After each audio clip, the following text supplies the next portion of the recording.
Ayan, ang bilis. Nasa labas kasi ako. Ay, Ayan. ay, Don. Hi, Gabi. Pero yung question ko lang muna of course, hindi, pwede namang sagutin ng lahat. Kumbaga, parang, ano yung feeling na at this point, parang pwedeng sabihin na superhero kayo ng mga bata? Yung, yung, yung ginagawa kayong superhero. Ikaw muna, Jillian. Hello Or in po. other words, Ah, masyadong pag-idolize sa inyo. ah, sa akin po kasi, especially po sa role ko po ngayon with Dr. Annalyn, nakikita ko po na ang dami pong mga bata na nagiging role model po nila yung character ko. So, para sa akin po, siguro sa nakikita ko, nagiging superhero po nila ako in a way na nai-inspire ko po sila. Lalo po sa role ko, ang dami po mga bata ngayon na gusto po talaga maging doktor. And ang dami rin pong nai-inspire, ang dami pong gusto na talagang mangarap at mag-aral ng mabuti, magtrabaho ng mabuti para maabot po yung mga gusto nilang ma-achieve sa buhay nila. So ayun po siguro, yung talagang nai-influence ko po sila to do better and mangarap po sila. Hindi, mas nagiging mahirap ba on your part sa inyong lahat? Especially pag ganun na yung ang dami ng yun nga, ang tingin sa inyo, parang bawal kayo magkamali. Like, halimbawa, superhero nga like dito, di ba parang ganun? Ako po ulit sasagot. Oh, ikaw na bahala. Kaya mo na yan. Sasagutin Sige, nila ni Gabi dito ka, mamaya paano po ba after. yan? Sige, sige po. Tito Gab, kayo po ba?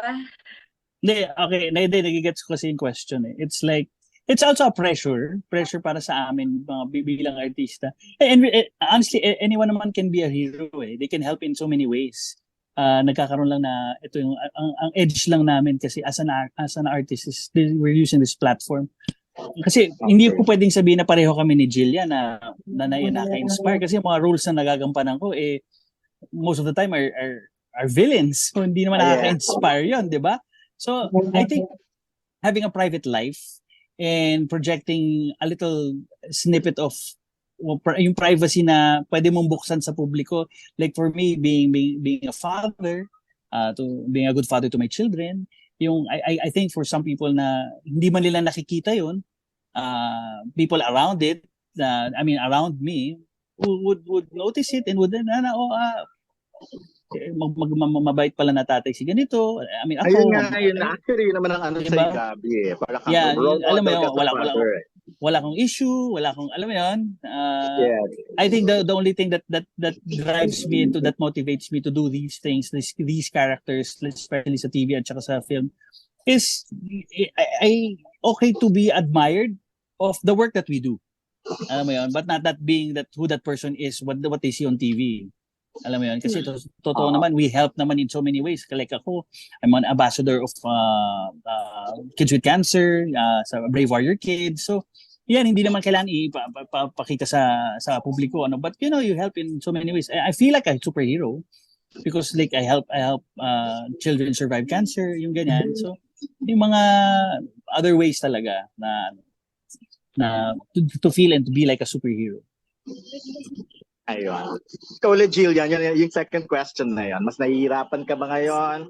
Mas maingat ka ba dapat? Or, especially ikaw, katulad nga ng sabi ni Gabi, kasi syempre, ang dami talagang bata na nag-admire. Actually, hindi naman bata kasi nakita kita sa press con, sa birthday party ni Senator Bong Revilla, pinagkakaguluhan ka ng medyo mature na ng mga nanay, di ba? Ng mga lola, yung mga gano'n.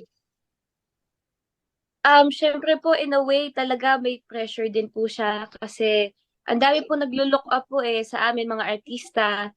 Kumbaga, ang dami po talaga na-influence and na-inspire.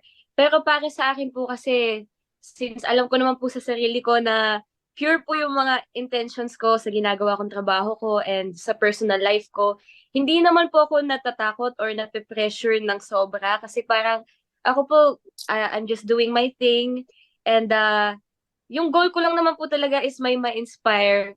Pero syempre, gusto ko po na to improve pa talaga. Siguro yun po yung pinaka-pressure ko sa sarili ko, to improve. Kasi ang dami pong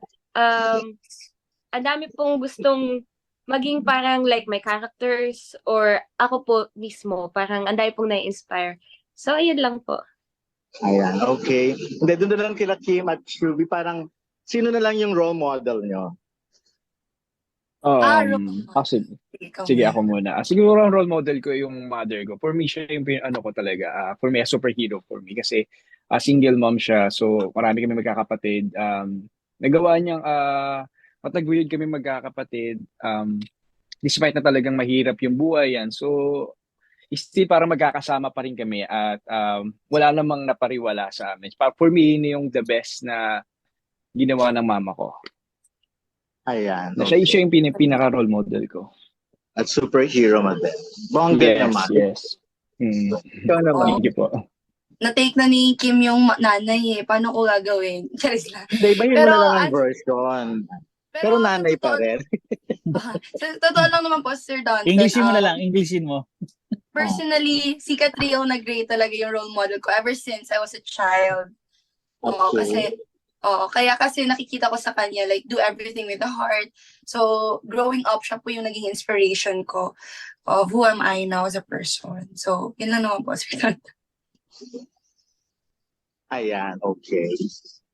Bongga na may ibang iba naman ang chika mo. But anyways, thank you very much and good luck sa Captain TP at sana ay Thank you, Don Salamat. Don. face naman next Salamat time. Thank you so much po, Sir Thank you Don. po. Thank you, Don Don. 2 decades na. More 2 than 2 decades lang ba? Oo naman. Okay, Hindi naman ako child star. Oo. Pero gumawa ka ng mga pelikula nung bata ka, di ba? Na hindi ko alam na ako yun. Na pinagkakitaan ka pala. Yeah, Hindi mo alam.